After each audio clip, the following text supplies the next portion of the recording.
Hello everyone. In this video we're going to be taking a look at an article from Forbes. It's written by Madeline Berg. It was published on November 2nd. And before we get into this, I just got to say, you got to love it when Forbes tries to make it sound like it's a good thing that a bunch of out-of-state billionaires are pumping money into the coffers of this Democrat here in Florida, Andrew Gillum. How the hell on any plane of, reality, on a plane of existence where, that's a key component to it. How is that a good thing? That should scare people. That should wake them up that maybe this isn't the guy for them, especially the average person in Florida. Because the average person would be like, well, wait one fucking minute. He's got all this money coming in from these rich bigwigs. They might not be beneficial to me. Hedge fund billionaire Tom Steyer lives in San Francisco, nearly 3,000 miles away from Tallahassee home of Andrew Gillum, the Democratic nominee in Florida's governor race. If Gillum were to win the race against Ron DeSantis next Tuesday, Steyer would not directly benefit from any of the bills Gillum would sign or cause he would champion. Yeah, exactly. And that should warn people. That should be a big red flag. When someone pumps money into something when they're not going to benefit from it, it isn't out of an altruistic intent. In a case like this. Far from it. I mean, this is ridiculous that these people are pumping all this money in and, they're trying to portray it as a good thing. Still, since Gillum, who in the primary billed himself the only non-millionaire in the race, announced his candidacy, Steyer, who is worth $1.6 billion, has given him $7.2 million in political action committees that support Gillum, plus another $2.8 million directly to his campaign. How the fuck can an out-of-state person donate $2.8 million to a candidate's campaign? That shit should be illegal. But yet here they are, they're trying to make it sound like it's a good thing. They're trying to make it sound like this is a good guy and that these people pumping the money into his campaign are doing it for benevolent reasons out of the goodness of their hearts. And he's not alone. Two other out-of-state billionaires and frequent political donors, Michael Bloomberg, well, isn't that surprising, worth $46.1 billion, and George Soros, worth $8.3 billion. Bullshit. Soros is worth way more than $8.3 billion, playing down his finances a little. George Soros has more money, whether it's on the books or off the books. This has been documented. Than most of the people out there. He's made billions upon billions upon billions of dollars fucking over nations' economies. Regardless, we'll take your bullshit figure of 8.3. But so you have Michael Bloomberg at 46.1 billion and George Soros at 8.3 have also put muscle and money into the race in support of Gillum, with Bloomberg donating $250,000 and Soros and his son Alex donating about $1.25 million. And you know what gets me is they put in this muscle part in this, muscle and money, which I find funny because Soros funds all those little organizations that funnel money to like Antifa. It's documented. Those organizations that give money to Antifa get money from his different, quote-unquote charities and other organizations. I'm wondering if that's what they mean by muscle.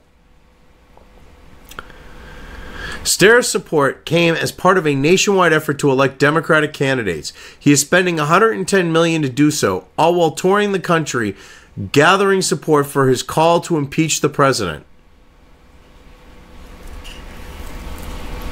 And that's one reason why this guy's trying to influence elections from out of state. This shit should be illegal. Bloomberg made a similar commitment, promising to spend $80 million to help elect Democrats on November 6th. Gillum, who beat billionaires Jeff Green, as well as former Miami Beach Mayor Philip Levine, and former Congresswoman Gwen Graham in the primary, is a progressive candidate who currently serves as the mayor of Tallahassee, the first black gubernatorial candidate for a mainstream party in Florida's history. Gillum, who is only 39, is running on a liberal platform endorsing No, this is not liberal. Watch. A $15 minimum wage. That's not liberal. Gun control. That's not liberal. Criminal justice reform. Possibly liberal. Single-payer health care for all and raising the corporate tax rate to fund education. Those last two things are not liberal. At least not by the classical sense of it. Those things are cultural Marxist socialist things. Call it socialism because it's not liberal.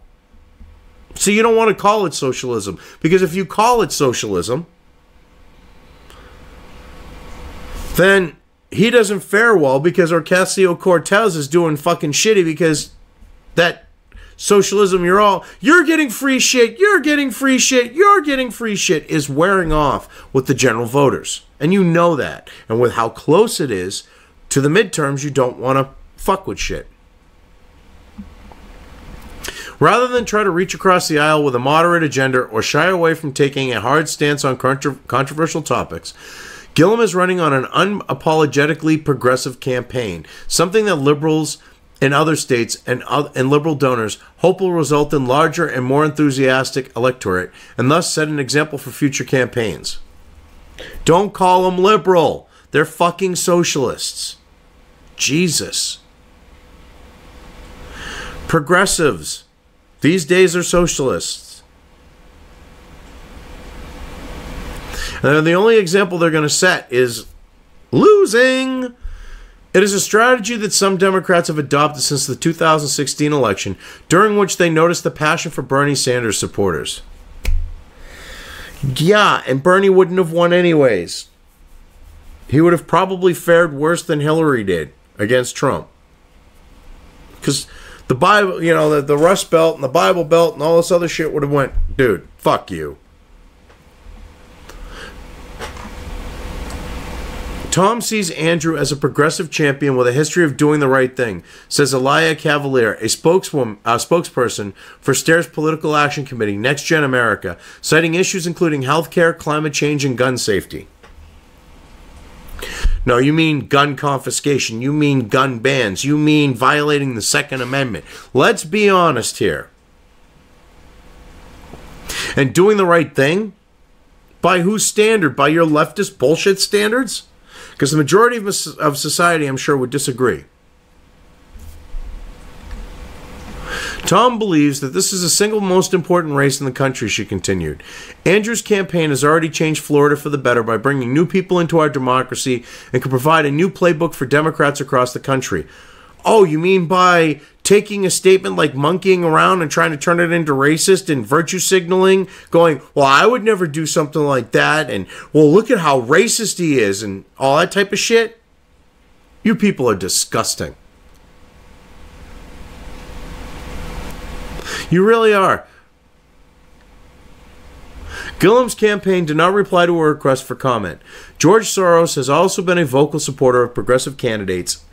In fact, Gillum and Soros first met a few years ago when Soros' Open Society Foundation funded a network of young progressive officials that Gillum had helped to found. He is a fucking Open Society bitch. This is the last guy you want elected. He is a Soros puppet bitch. Soros probably has his hands so far up Gillum's ass that, like, when he tickles the back of the guy's eyeballs, they swirl around and shit, and he could stick his finger out Gillum's mouth and make it look like it's his tongue. I mean, that's how far up his ass I bet you Soros' hand is. George thinks Gillum is the best candidate to lead Florida and has values that he shares, said Michael Vachon, a spokesperson for and advisor to Soros. Gillum is a leader in progressive community and has been for some time, and his opponent is running on the Trump ticket. Yeah, I don't think running on the Soros ticket makes you look fucking good if you're a candidate. Look a lot worse than you do than running on the Trump ticket. How the hell is this shit not out there that he's a Soros stooge? How the hell is it not out there that he's an open society stooge? I would love for that to be explained. Oh, that's right. Legacy media. They're fucking Trump deranged leftist fuckwits, most of them. And they love sucking Soros' dick.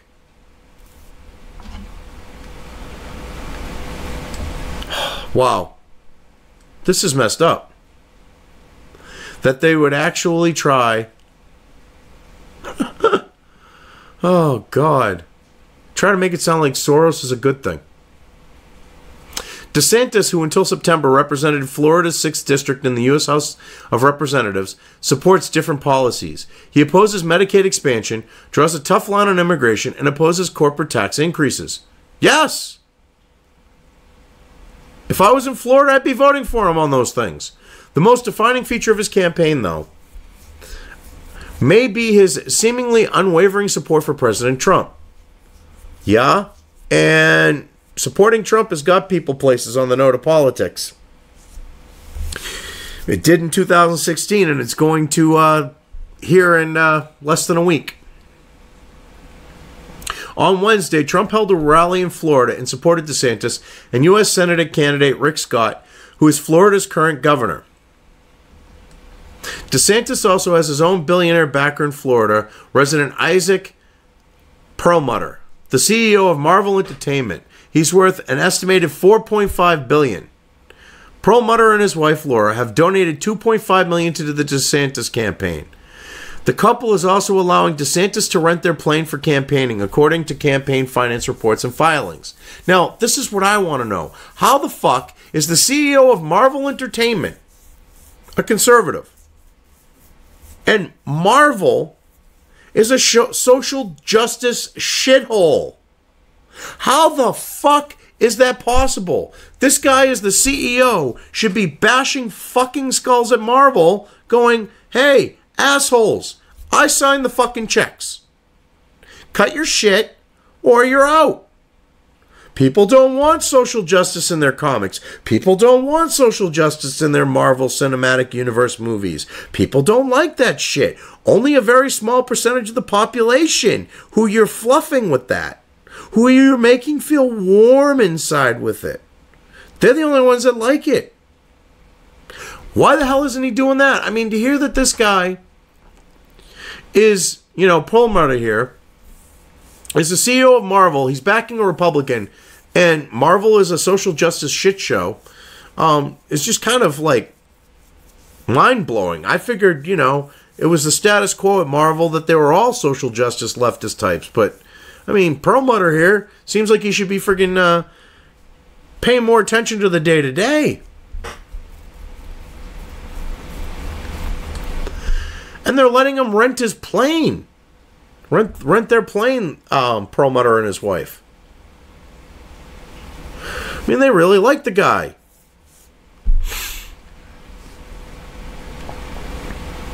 DeSantis has openly criticized Soros, even after the billionaire was targeted with a bomb on his property last week. That's a moot fucking point. Soros having a bomb that wasn't even designed to really go off because it was flawed in its design does not excuse the fact and absolve him of criticism. Doesn't work like that. In a rally on Friday, October 26, DeSantis repeated a common anti-Semitic trope, saying that Gillum could be seeding into our state government, Soros-backed activists. That has nothing to do with Jewish shit. Holy shit. Oh my God. Soros is a globalist. That has nothing to do... Wow. Because he's a fucking Jew, if you question his shit and you point out the shady stuff that he does, you're an anti-fucking Semite. This is vile, disgusting stuff right here. Seriously. How dare you try to play it like that? And then I love right here. In brackets, DeSantis had previously taken heat for telling voters not to monkey this up by letting Gillum win, a comment which many have criticized as racist, but which DeSantis claims has no racial intent. Because monkey it up is an actual fucking phrase. You know this too, but you're trying to push a narrative. People did not buy this racial bullshit except for that small, minute part of the population that's whacked out social justice leftist fuckwit. DeSantis' campaign did not reply to a request for comment. The fact that DeSantis is so aligned with Trump is exactly what appealed to pro-mutters. Yeah? Make that sound like a bad thing? The motivation for their support is that Mr. Perlmutter is a well-known Trump fan, Trump supporter, and Trump friend. And DeSantis supports the president's agenda, said the spokesperson for Perlmutters, adding that DeSantis is pro-Israel and showed up for the opening of the embassy in Jerusalem.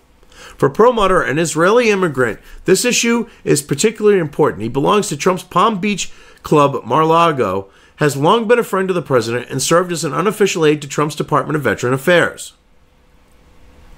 So here you are. You're trying to freaking label DeSantis as an anti-fucking Semite, and he's pro-fucking Israel, and he showed up for the opening of the embassy in Jerusalem, which you leftist fuckwits, you scumbags, were against. Huh. Sounds to me like you might be more anti-Jewish than he is. Just an observation. The election for Florida's governor is poised to bring in record-breaking amounts of money, says Deborah Cleaver, the CEO of nonpartisan and nonprofit Vote.org. She predicts that over $100 million will be spent on the gubernatorial race, adding that while the full breakdown per candidate is not available from Florida's Elections Commission, she expects both candidates to raise similar amounts. Oh, no. I bet you right now, Gillum has raised more money when he's got globalist shitbag fucking scum of the earth like Soros and Bloomberg backing him. He's got more money packed away. Yeah. Don't try to portray it as otherwise. As of now, most polls have Gillum in the lead by a few percentage points. It's likely to be a close race. Well, what happened in the polls in 2016? They were wrong. Not only with Trump, but across the board in a lot of cases. So, don't count your chickens before they hatch like the House Democrats have, thinking they're going to retake it at this point, and the election hasn't even happened. I mean, this is ridiculous. The guy is a Soros puppet. Gillum is Soros's bitch. All right? He's probably more of a bitch to Soros than V is a bitch to Sargon. And V is that man's number one wiggly jiggly bottom bitch. Yeah. So, and the thing is when he's taking that kind of money from Soros and Bloomberg, you don't think that that money's going to be there without strings attached? Bullshit. This is the last guy that Florida should be voting for. And I hope that they have the common sense in Florida to realize this. Anyway, I've covered this well enough. I'm just going to leave things here. If you liked this video, depending on where you are watching it, please give it an upvote or thumbs up. If you want to know when new content of mine hits the internet, don't forget to subscribe to one or more of my social media or video accounts listed here. Also, with YouTube, don't forget to ring that bell. You can find all of my video content on both BitChute and YouTube. This may not be the case with other places I upload to, but I will try to minimize this happening. You are always welcome to interact with me at any of these sites on the list, so feel free to do so. If you have anything you want me to cover in a video, when it comes to news or current events, send it right along to me. I will try to do my best to cover it. As always, thank you for watching.